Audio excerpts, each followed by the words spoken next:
बिस्मिल्लाहिर्रहमानिर्रहीम।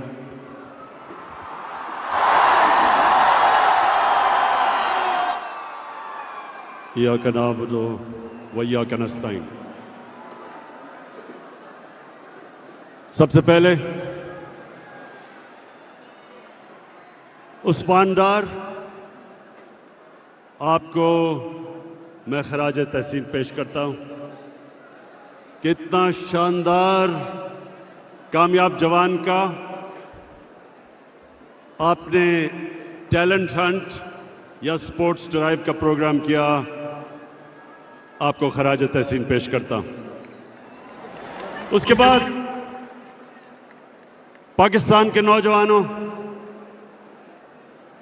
आज आप इस टैलेंट हंट ड्राइव में जो आपने शिरकत की, मेरी आपको तीन पैगाम है। सबसे पहले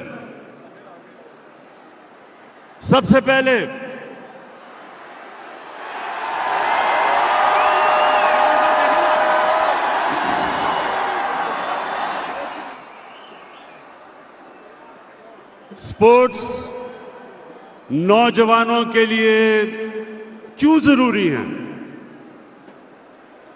क्योंकि मैंने अपनी जिंदगी के 21 साल इंटरनेशनल स्पोर्ट्स के ग्राउंडों में गुजारे हैं। इसलिए मैं अपनी जिंदगी के तजर्बे से आपको जो पहला पैगाम देता हूं वो ये कि जब आप खेलों की ग्राउंडों में मुकाबला करना सीखते हैं तो आपको जीतना भी आता है और हारने को समझना भी आता है। आप हारने से दिल बर्दाश्ता नहीं होते, हार से सीखते हैं। अपने आप को गिर के खड़ा होना, ये जो सबसे बड़ी सिफ्त इंसान में है कि जब वो मुश्किल वक्त में आता है तो उसको उसका मुकाबला करना आता है। वो मुश्किल वक्त से घबराता नहीं है।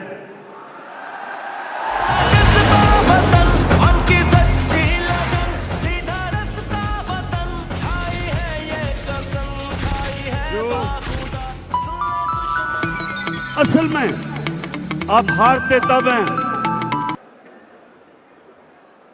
जब आप हारने के बाद दिल बर्दाश्ता होके हाथ खड़े कर देते हैं, तब आप हारते हैं। जब तक आप हार से सीखते हैं,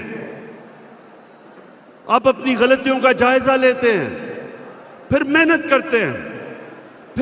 करते हैं और फिर जब आप खड़े होते हैं आप पहले से ज्यादा बेहतर हो जाते हैं। तो ये सबसे बड़ा मेरे नौजवानों आपको सबक है कि स्पोर्ट्स जो आपको बुरे वक्त का मुकाबला करना सिखाती है, ये सबसे बड़ी आपकी जिंदगी की तैयारी करवाती है। जब आप जीतते हैं तो आपके पैर जमीन पर रहते हैं। आपका जीत के ये नहीं होता कि आप आसमानों पे चले जाते हैं। आपको पता होता है कि आज मैं जीता हूं लेकिन आगे मैं हार भी सकता हूं। तो ये जिंदगी का वो सबक है जो कोई और प्रोफेशन ये आपको सबक नहीं सिखाता। उसके अलावा स्पोर्ट्स आपकी सेहत के लिए जरूरी है। सेहत इंसान की सबसे बड़ी नेमत है अल्लाह की, इंसान के लिए। और अल्लाह उस नेमत जब आपको देता है तो आपको ध्यान रखना पड़ता है।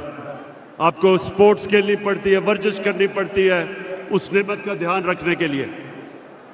और फिर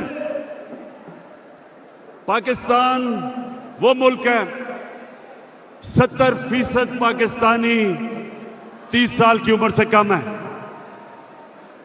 इनके लिए हमने फैसला किया है कि सबसे पहले हमने खेलों की ग्राउंडें बनानी है अपने नौजवानों के लिए। अभी तक पख्तूनख्वा में 300 ग्राउंडें बना चुके हैं हम खेलों की। पंजाब में अब तक, क्योंकि अभी सिर्फ 3 साल हुए हैं, पंजाब में 260 ग्राउंडें बना चुके हैं। और हमारी कोशिश ये है कि तकरीबन हर मोहल्ले के पास खेलों की ग्राउंड हो, हर यूनियन काउंसिल में खेलों की ग्राउंड हो।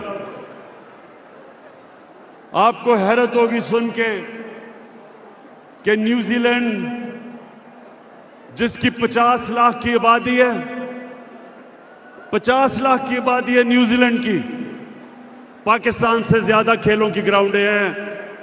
22 करोड़ पाकिस्तानों से सिर्फ 50 लाख के न्यूजीलैंड में ज्यादा खेलों की ग्राउंडें हैं। इसलिए हमने सबसे ज्यादा कोशिश करनी है कि सारे पाकिस्तान में खेलों की ग्राउंडों का जाल बिछ जाए। और उसके अलावा हमारे नौजवानों, मेरी हुकूमत पूरी कोशिश कर रही है कि हम आपको बेहतर तालीम का मौका दें। पंजाब पख्तूनख्वा और फेडरल गवर्नमेंट ने, ये जरा गौर से सुने, हमारी 2 सूबाई गवर्नमेंट और फेडरल गवर्नमेंट ने 47 अरब रुपए की स्कॉलरशिप्स दी हैं। इसमें 47 अरब रुपए की स्कॉलरशिप्स, जिसमें 63 लाख नौजवानों को हमने स्कॉलरशिप्स दी हैं। ये पाकिस्तान की तारीख में सबसे ज्यादा पैसा अपने डिजर्विंग स्टूडेंट्स को हमने दिया। और आखिर में हमारी अब कोशिश है कि पाकिस्तान इंटरनेशनल लेवल की स्पोर्ट्स में पूरी तरह शिरकत करे।